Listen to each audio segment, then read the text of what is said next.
Okay दोस्तों, चालू करते हैं डिस्क्रीट प्रोबेबिलिटी डिस्ट्रीब्यूशन के साथ, ठीक है? ओके, तो सबसे पहले देखो क्या होता था, वेरिएबल का फ्रीक्वेंसी डिस्ट्रीब्यूशन होता था, ठीक है? तो वैसे रैंडम वेरिएबल का प्रोबेबिलिटी डिस्ट्रीब्यूशन होता है, ठीक है? Probability distribution. तो डिस्क्रीट रैंडम वेरिएबल जो होता है, उसके प्रोबेबिलिटी डिस्ट्रीब्यूशन को कहते हैं प्रोबेबिलिटी मास फंक्शन। क्या कहते हैं? Probability mass function. हमने पढ़ा था रैंडम वेरिएबल क्या फंक्शन होता है ना? और डिस्क्रीट रैंडम वेरिएबल का प्रोबेबिलिटी फंक्शन होता है और उसके प्रोबेबिलिटी डिस्ट्रीब्यूशन को हम कहते हैं प्रोबेबिलिटी मास फंक्शन। इसको हम शॉर्ट फॉर्म में पीएमएफ भी बोलते हैं। कंडीशंस फॉर वैलिड पीएमएफ बड़ी इंपॉर्टेंट बात है। हमने एक्सियम्स ऑफ प्रोबेबिलिटी पढ़े थे ना, उसका एक्सियम वन और एक्सियम मतलब एक्सियम वन एक तो वो बहुत जरूरी है। एक्सियम वन क्या था कि probability of any point is greater than zero और यहाँ इक्वल टू जीरो। एक और चीज होती है कि summation of all probabilities of x, ठीक है, इज वन। सारी प्रोबेबिलिटी का सम वन होता है, ठीक है। सही बात भी है, क्योंकि अगर आप सारे इवेंट्स ले लो, ठीक है, मान लो ये सैंपल स्पेस थी और ये मैंने सारे इवेंट्स ले लिए, तो इन सबकी प्रोबेबिलिटी का सम क्या होना चाहिए? वन, क्योंकि प्रोबेबिलिटी ऑफ सैंपल स्पेस क्या होती थी? वन, ठीक है। जिसने रिवीजन किया है एक्सियम से उसको याद होगा, जिसने नहीं किया यार प्लीज कर लो रिवीजन, ऐसे मत करो यार, समझ नहीं आएगा नहीं तो आगे फिर। ओके, तो वैलिड पीएमएफ की दो कंडीशन होती है। पहली कि चेक करो कि सारी प्रोबेबिलिटीज जो लिखी है क्या वो greater than equal to zero, as well as यहाँ पे एक और चीज ऐड कर लो, लेस देन वन, कि किसी भी प्रोबेबिलिटी की वैल्यू लेस वन नहीं होनी चाहिए या वन से ज्यादा नहीं होनी चाहिए, ठीक है, लेस देन वन होनी चाहिए, ठीक है। और दूसरी चीज कि प्रोबेबिलिटीज का सम करोगे आप सारी प्रोबेबिलिटीज का, तो आंसर आना चाहिए वन। फॉर एग्जाम्पल ये क्वेश्चन देखो। अच्छा, इससे पहले मैं क्वेश्चन आपको पोज करता हूँ, ठीक है। मान लो ये रैंडम वेरिएबल एक्स, ये प्रोबेबिलिटी ऑफ एक्स, एक्स की वैल्यूज 1 2 3 है, प्रोबेबिलिटी है 0.2 माइनस 0.4 1.5। क्या ये वैलिड बीएमएफ है? बिल्कुल नहीं, क्योंकि प्रोबेबिलिटी या जीरो से कम है और या वन से ज्यादा है, ठीक है। एक और चीज बताओ, क्या ये वैलिड पीएमएफ है? आपका आंसर होना चाहिए नहीं, क्योंकि सम वन नहीं हो रहा, सम वन हो ही नहीं रहा। 3 2 5 2 7 0.7 आ रहा है सम, तो ये वैलिड पीएमएफ नहीं है। ओके, एक और बताना मुझको है ना अब बताओ, क्या ये वैलिड पीएमएफ है? सम तो वन आ रहा है, पर लेकिन ये प्रोबेबिलिटी देखो जीरो से कम है, तो ये भी वैलिड पीएमएफ नहीं है। तो ये होती है कंडीशंस, ठीक है। अच्छा, एक पीएमएफ और बताता हूँ मैं, बताना वैलिड है कि नहीं है, ठीक है।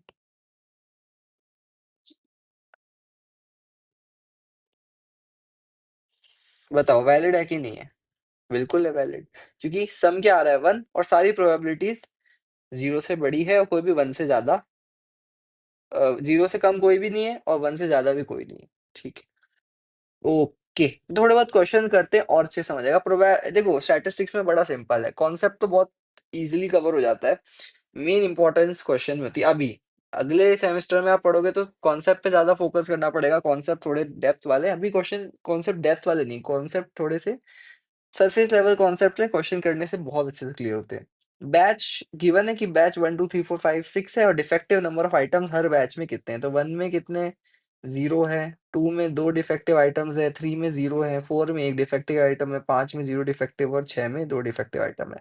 मैंने एक्स को as number of defective items, X is a random variable which shows the number of defective items in each batch. तो पीएमएफ ऑफ एक्स क्या है कि जीरो डिफेक्टिव आइटम्स कितने बैच में, वन कितने में, टू कितने में। अब बताओ जीरो डिफेक्टिव बैचेस कितने में? एक दो तीन, छह में से तीन, तो प्रोबेबिलिटी कि मैं बैच उठाऊं उसमें जीरो डिफेक्टिव हो इस 3/6। वन कितने डिफेक्टिव है? छह में से एक, तो प्रोबेबिलिटी क्या है? 1/6 और दो, 2/6। अच्छा, वैलिड है कि नहीं है? बिल्कुल वैलिड है, क्यों? क्योंकि सम वन हो रहा है। इसको मैं पीएमएफ की लैंग्वेज मतलब उसमें लैंग्वेज में लिखता तो मैं क्या लिखता, एक्स वन से लेके थ्री तक, क्योंकि थ्री तक थ्री नहीं, थ्री नहीं कह सकता, यहाँ जीरो भी नहीं डाल सकता। ओके, एक्स जीरो से लेके टू तक, जीरो वन टू, ठीक है। तो जीरो क्या है? 3/6, वन क्या है? 1/6, टू क्या है? 2/6, आंसर क्या आ रहा है? वन। ओके, एग्जाम्पल देखो, 5 potential blood donors A B C D E are there and A and B are O positive, okay. Blood is typed in random order until O positive is found. O positive found होने तक मैं blood को type करता जा रहा हूँ। ये question हमने ऑलरेडी कर रखा है, बस इसको अब रैंडम वेरिएबल में एक और तरीके से कर रहे हैं। रैंडम वेरिएबल नंबर ऑफ, तो X is a random variable which is number of typing necessary to identify no positive, कि कितनी नंबर ऑफ टाइपिंग करूं कि ओ पॉजिटिव मेरा आइडेंटिफाई हो जाए। ठीक है, तो देखो अब जने कितने मेरे पास, एक दो तीन चार पांच, पांच जने हैं और दो तो ओ पॉजिटिव है ही। तो मेरे को एक बात बताओ, ज्यादा से ज्यादा कितनी टाइपिंग कर सकता हूँ मैं? चार। ऐसा तो हो नहीं सकता ना, पहला जना लिखूंगा वो भी ओ पॉजिटिव नहीं होगा, दूसरा लिखूंगा वो भी ओ पॉजिटिव नहीं होगा, तीसरा लिखूंगा वो भी ओ पॉजिटिव नहीं होगा, चौथा तो होगा ही होगा, क्योंकि तीन जने तो नहीं थे, दो तो हैं ओ पॉजिटिव। ऐसा तो हो ही नहीं सकता कि चार जने लिखूं चारों ही ओ पॉजिटिव ना हो। ऐसा तो हो ही नहीं सकता, क्योंकि दो तो पॉजिटिव हैं। तो मैक्सिमम ऐसा हो सकता है कि तीन जने लिखूं लगातार वो पॉजिटिव ना हो, फिर चौथा होगा ही होगा। तो मैक्सिमम तो मैं चार जने लिख सकता हूँ, ये तो आप बात समझ ही गए। इधर आओ अब। एक्स इक्वल टू वन, क्या कि पहला आदमी लिखूं वो ओ पॉजिटिव हो जाए, ठीक है। तो भाई पहला आदमी लिखूं वो पॉजिटिव हो जाए, मतलब वो या तो ए हो जाए और बी हो जाए। अब ए होने की प्रोबेबिलिटी क्या है? 1/5। बी होने की क्या है? 1/5। तो प्रोबेबिलिटी क्या होगी? 2/5। तो इसके आंसर लिख लो 2/5। अब प्रोबेबिलिटी एक्स क्या हो जाए? 2, कि दो जने लिखूं, पहला ओ पॉजिटिव ना हो दूसरा ओ पॉजिटिव हो, ठीक है। तो इसके दो केस है, कि फर्स्ट जना जो हो वो नॉन ओ पॉजिटिव हो, एंड सेकंड जो हो वो क्या हो? ए हो। या फिर फर्स्ट जना नॉन ओ पॉजिटिव हो एंड सेकंड जो हो वो बी हो। बी है ना? हम्म, निकालो भाई। First non O positive and second A हो, तो पांच जने चूज करे आपने, पांच में नॉन ओ पॉजिटिव यानी तीन जने, ठीक है, जो पॉजिटिव नहीं। अब जने कितने बचे? चार, जिसमें मुझे चाहिए ए, तो वन। सेम बी के साथ पांच जने, पहला वाला तो पॉजिटिव नहीं होना चाहिए, तो तीन में से कुछ हो। जने कितने बचे? चार, अब बी होना चाहिए, ठीक है। और है मतलब ऐड करना है दोनों प्रोबेबिलिटीज को। कर लो। 3/20 प्लस 3/20 6/20 लिख लो यहाँ पे, ठीक है। नेक्स्ट देखो, थ्री वाला केस देखो, तीन जने टाइप करे, तीसरा वो पॉजिटिव निकला, यानी फर्स्ट टू तो नॉन ओ पॉजिटिव हो गए, एंड जो थर्ड हो गया वो ए हो गया, और first two non O positive हो गए, एंड थर्ड जो हो गया वो बी हो गया, ठीक है। ओके, और का मतलब ऐड होता है। चलो इसको हटा रहा हूँ मैं यहाँ से। चलो, first two non O positive and third हमारा ए हो गया।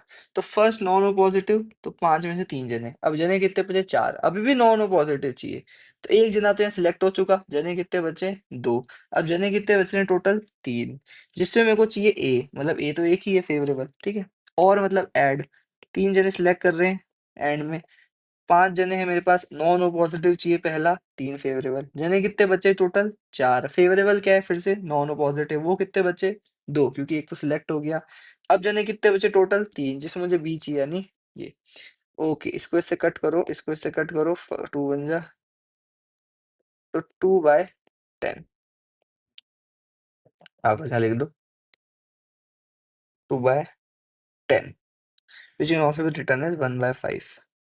सिंप्लीफाई भी कर सकते हो, पर मैं कर इसलिए नहीं रहा हूँ क्योंकि डिनोमिनेटर्स अलग अलग आ रहे हैं, ठीक है। और लास्ट है फोर, कि मेरे को चार जने टाइप करने पड़े, मतलब कि first three non O positive हो, एंड फोर्थ मेरा ए हो जाए, एंड फर्स्ट थ्री नॉन, और लिखो नॉन ओ पॉजिटिव हो, एंड मेरा फोर्थ बंदा बी हो जाए, ठीक है। चलो निकालते हैं, first three non O positive and मेरा फोर्थ ए हो जाए। तो पांच जने नॉन पॉजिटिव यानी तीन चाहिए। अब जने कितने? चार, फिर से नॉन पॉजिटिव चाहिए, एक तो ले लिया तो एक बचा। जने कितने बच रहे हैं? तीन, अब मुझे फिर नॉन पॉजिटिव चाहिए, बचा नॉन पॉजिटिव एक ही। अब कितने जने बच रहे हैं? दो, जिसमें से मेरे पास ए चाहिए, तो ये और वाला केस लो, वापस वही, तीन जने नॉन पॉजिटिव हो, तो ये पहले पांच जने थे, उसमें से नॉन पॉजिटिव तीन बच्चे, कितने? चार, उसमें से भी नॉन पॉजिटिव दो बच गए, वो तो अब कितने जने बचे टोटल? 3, जिसमें नॉन पॉजिटिव बचा 1। अब कितने जने बचे? 2, जिसमें ओ बी कितना है? 1। ठीक है, करो कैलकुलेट। इससे ये कट, इससे ये कट, इससे ये कट, इससे ये कट, तो 1/20 प्लस 1/20 2/20 विच इज 1/10। 1/10। हमेशा चेक करना is this probability distribution making sense, तो कैसे करोगे? ऐड, क्योंकि भाई 0 से तो बड़ा और 1 से छोटा तो आ ही रहा है। अब इनको एक बार ऐड करके देख लो।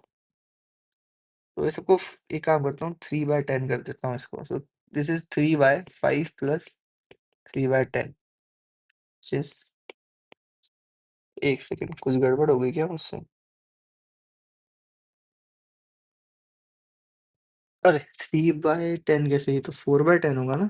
हाँ, वही तो यार, गड़बड़ कैसे हो गई? Okay, this is 6/10 plus 4/10 which is 10/10 which is 1। Yes, this is a correct PMF we calculated. ठीक है, हाँ, तो बिल्कुल ऐसे रीचेक जरूर कर देना अपना आंसर्स को। ठीक है, ओके, क्वेश्चन नंबर 11 पे आओ बुक के। ठीक है, ये भी करते हैं जरा। कहता है कि a library subscribe to two different weekly news magazine, each of which is supposed to arrive in Wednesday's mail। कि वेंसडे को, है ना, वेंसडे, वेडनेसडे मत बोला करो सर। ठीक है, वेंसडे। ओके, ठीक है, वेंसडे, तो वेंसडे की मेल में आने चाहिए। ठीक है, अब इन एक्चुअलिटी ईच वन में arrive on Wednesday, Thursday, Friday और सैटरडे। अब आने तो वेंसडे को चाहिए, और दो मेरे पास मैगजीन है, दोनों आनी तो मेरे को वेंसडे को चाहिए, पर आ वेंसडे, थर्सडे, फ्राइडे, सैटरडे कभी भी आ सकती है आने में। तो suppose the two arrive independently of one another. क्या गिवन है कि इंडिपेंडेंट ऑफ वन अनदर है, मतलब प्रोबेबिलिटी ऑफ इंटरसेक्शन निकालनी हो तो मल्टीप्लीकेशन कर लेंगे। ठीक है, हमेशा ये सोचा करो। ठीक है, कि इम्प्लीकेशन क्या है, इंडिपेंडेंट होने का क्या मतलब है, कि कभी भी साथ की प्रोबेबिलिटी निकालनी होगी ना, तो मल्टीप्लाई से काम बन जाएगा। ठीक, प्रोबेबिलिटी वेंसडे को अराइव करेगी इस 0.3, प्रोबेबिलिटी थर्सडे को अराइव करेगी इस 0.4, प्रोबेबिलिटी फ्राइडे को अराइव करेगी इस 0.2, प्रोबेबिलिटी सैटरडे को अराइव करेगी इस 0.1। Okay, let y be the number of days beyond Wednesday that it takes for both magazines to arrive। ठीक है, कि y क्या है, कि भाई कितने दिन बाद मेरी मैगजीन आई, वेंसडे के कितने दिन बाद मेरी वैक्सीन है, दैट इज आवर वाई।